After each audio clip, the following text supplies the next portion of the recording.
PMA Kalasaglahi class of 1997, present via online application. Thank you very much, Bok. Despite of your busy schedule, you still find time to attend and grace with me in this significant occasion and activity.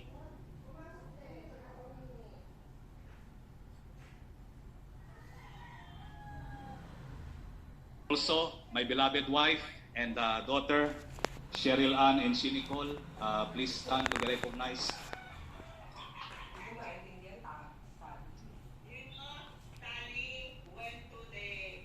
Viewing via online is my mother, Mrs. Virginia Base, and my sister Melody Burgos and her family who are in Alaska, USA.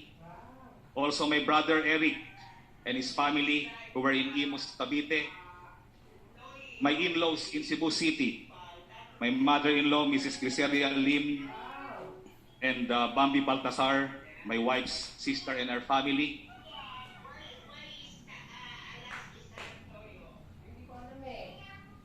The wife of Commander Alagao and his family, as well as his Mista present.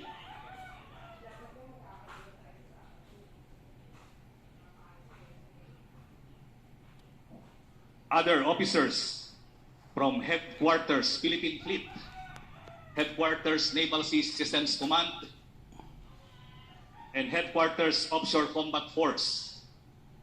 And of course, the gallant officers and enlisted personnel of BRP Ramon Alcaraz, PS-16, who are here and also viewing via online, represented by the Executive Officer, Commander Welmer Brian C. Bilangal, Philippine Navy.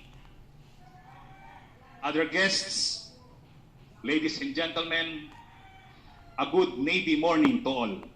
Magandang araw po sa ating lahat. Today marks a significant milestone and achievement in my career as a naval officer, which I thought I would not be able to endure and achieve. Looking back, as I traversed the pre-plotted course I set when I assumed command of BRP Ramon Alcaraz, PS-16, last 20 September 2021, there were some cross-track errors and heavy weather that were experienced and noted that I had to correct, face, or evade to overcome the challenges, dangers, and perils in my command at sea.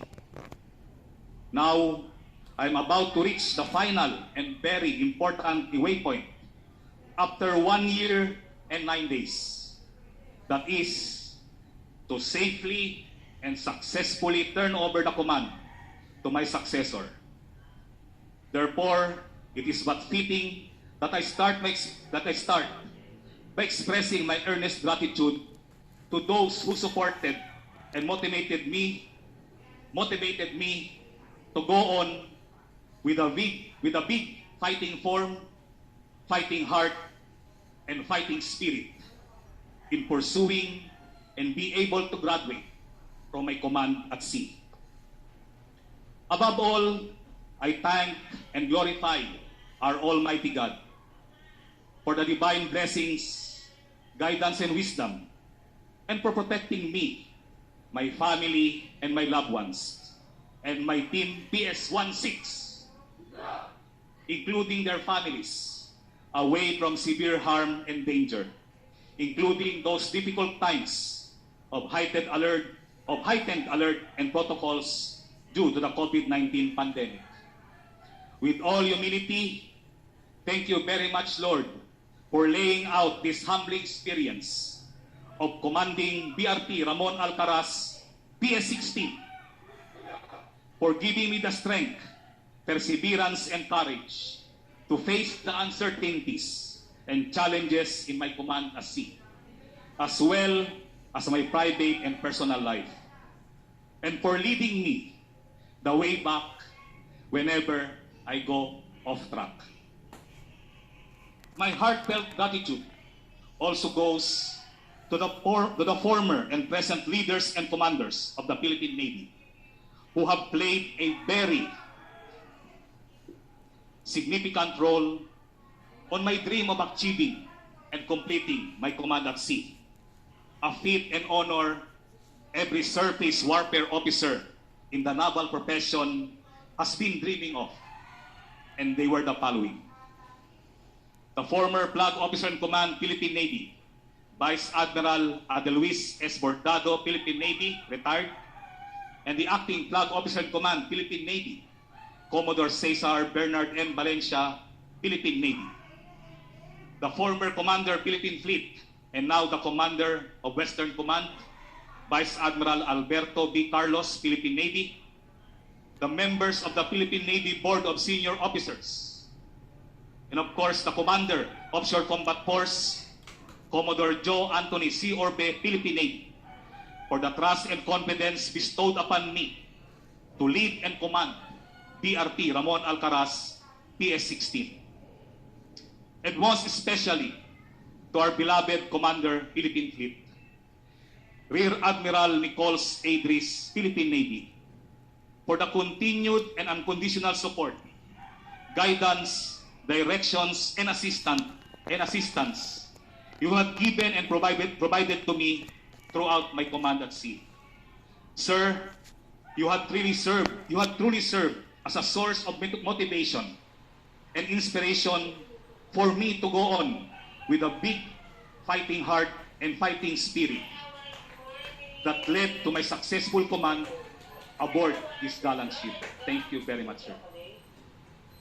To my family, to my wife, Cheryl Ann, and daughter, She Nicole, thank you very much for being so supportive in all my undertakings and great challenges with utmost understanding and love.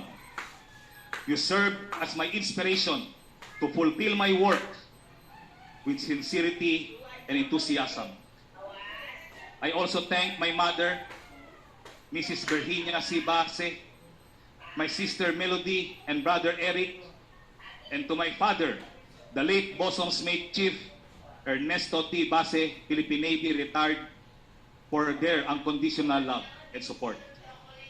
Pa, Ma, I made it through. And last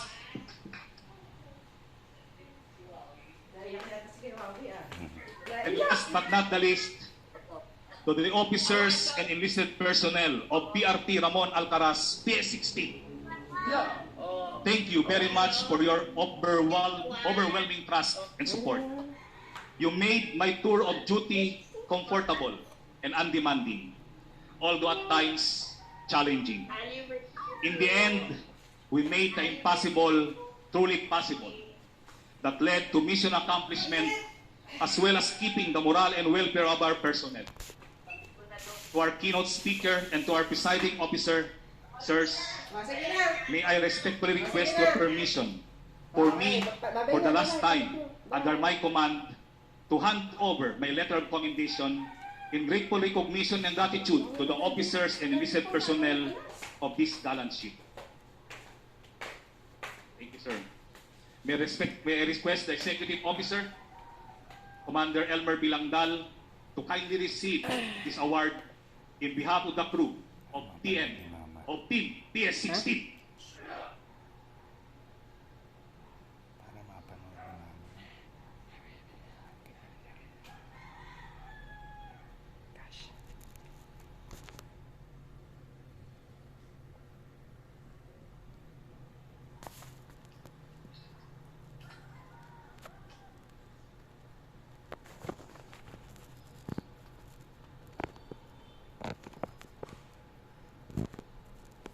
A ship captain's job is not an easy task.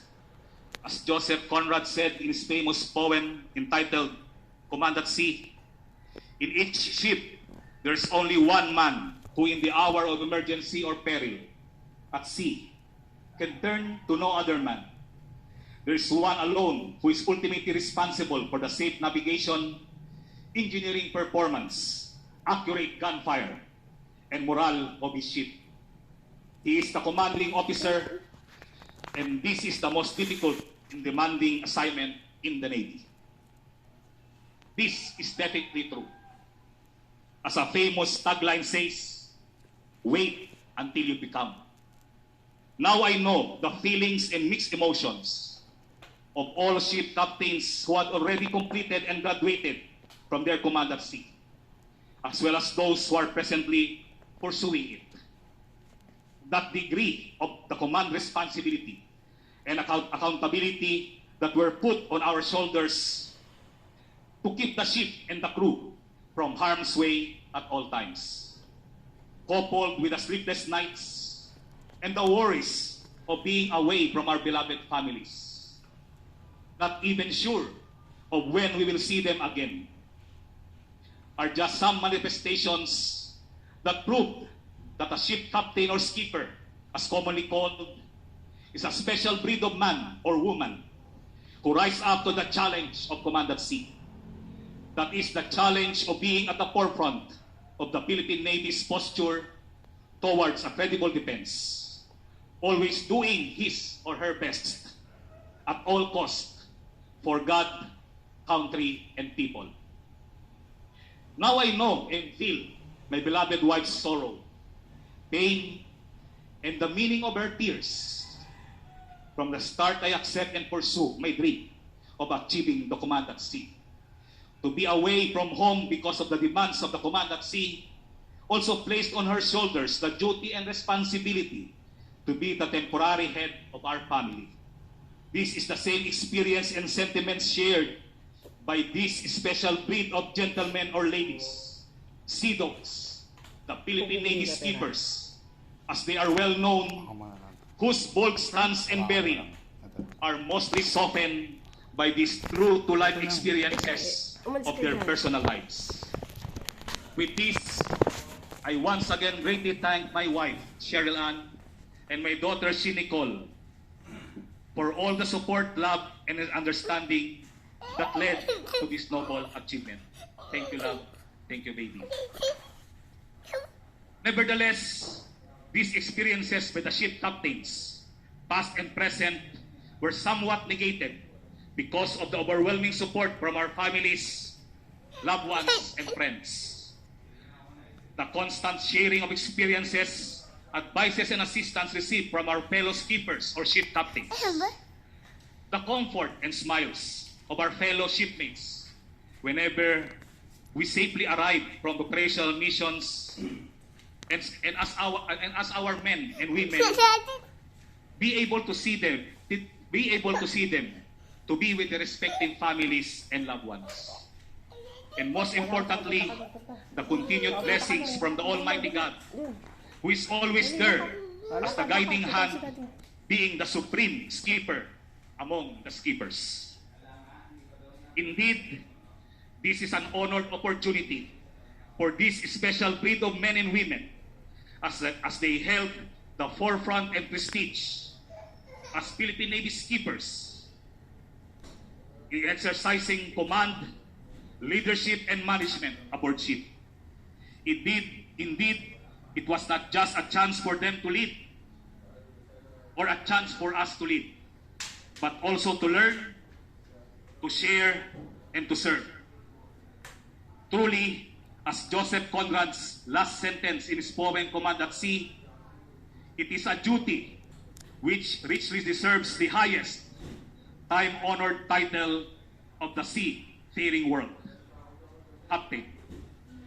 At this point, I respectfully request the Philippine Navy's past and present ship captains here today, skippers as they are called, including those who are viewing this via online, to please stand, sirs, to be acknowledged and honored, led by our Commander Philippine Fleet, Rear Admiral Nicholas A. Dries, Philippine Navy, and the Commander Offshore Combat Force, Commodore Joe Anthony C. Orbe, Philippine Navy, and other skippers. Sir, may I request to stand, sir? The Deputy, sir, Commander Lilitana, Commander Concepcion. Let us give them a big warm of applause for their supreme sacrifices and utmost dedication to duty in ensuring the territorial integrity and sovereignty of our maritime nation, thereby ensuring the security and safety of the beloved country as well as our fellow countrymen and families. Thank you very much, sir. And please be seated, sir. Significantly, I was also blessed with a formidable team aboard ship. The capable sea warriors of PS-16. Truly, you all work not for me, but you work with me. We have experienced this when we synchronized all our efforts in performing our assigned missions and tasks at our best. These dedicated officers and enlisted personnel trusted me and followed my orders. And in return, I trusted them as they execute my orders. All of these efforts, whether big or small, enormously contributed in the accomplishment of the missions and tasks given to us by higher headquarters. Most significantly, the safe and successful deployment of PS-16 to support the territorial defense operations requirements of 4 unified commands and naval operating or combat forces, the successful participation in a combined naval exercise, namely the second leg of Corpat Pilindo 36-2022 in Bitung and Manado, Indonesia, jive the repatriation, a mercy mission of our 14 repatriated kababayans, the successful completion of installation works on Sea Giraffe Air and Surface Search Radar, which is the first among the Del Pilar class patrol vessels, and the realization of the dry docking and other related repairs, or DDORR, as well as a Del Pilar class patrol vessel, or DPCPV, capability upgrades. Through the coordinated efforts with US NAVSEA and Hanwha systems, respectively, here in Hermas Shipyard Incorporated. At this juncture, sir, I would like to turn over my tour of duty report as the 9th Commanding Officer of BRP Ramon Alcaraz, PS-16, to our presiding officer, Commodore Joe Anthony C. Orbe, Philippine Navy, the Commander, Offshore Combat Force.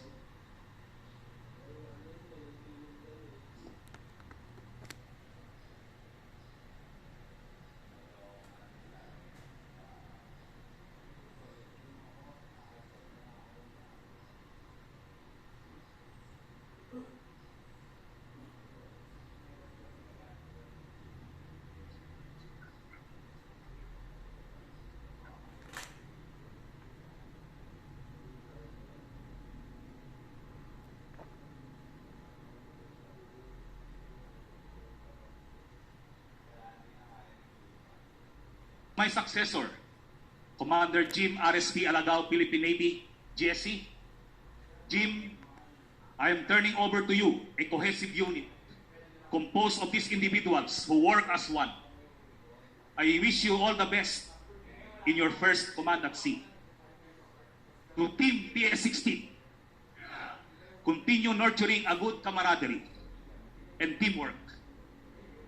Once again, thank you very much for your wholehearted support and outstanding brotherhood and camaraderie. I urge all of you to render the same enthusiasm, cooperation, diligence, and perseverance to my successor. Much better if you deliver more than what you have accorded to me. Fair winds, clear skies, and following seas. Team PS-16. Yeah. May the Almighty God continue to bless us all. Muli, maraming salamat po sa inyong lahat at mabuhay tayong lahat. PS-16, Huya! This is Captain Welmer C. Base, O-12352, Philippine Navy, General Staff Corps, the 9th Commanding Officer of Barko ng Republika ng Pilipinas, Ramon Alcaraz, Patrol Ship 16, now signing off. Good morning to all.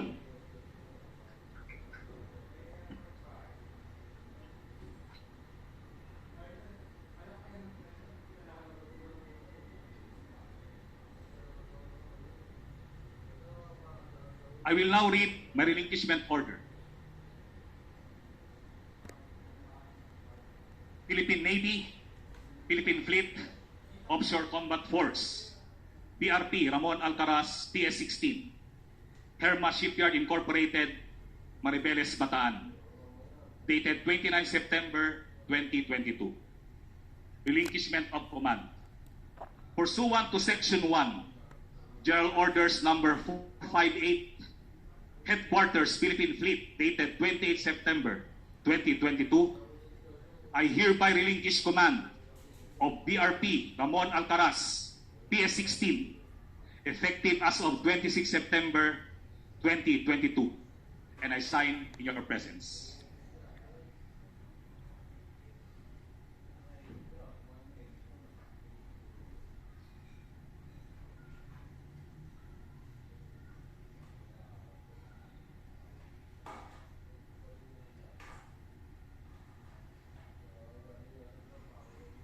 Commander Alagao, I'm ready to be relieved.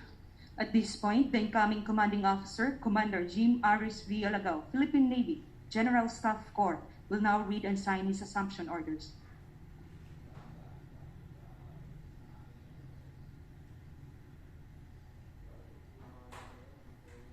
I will now read my assumption orders.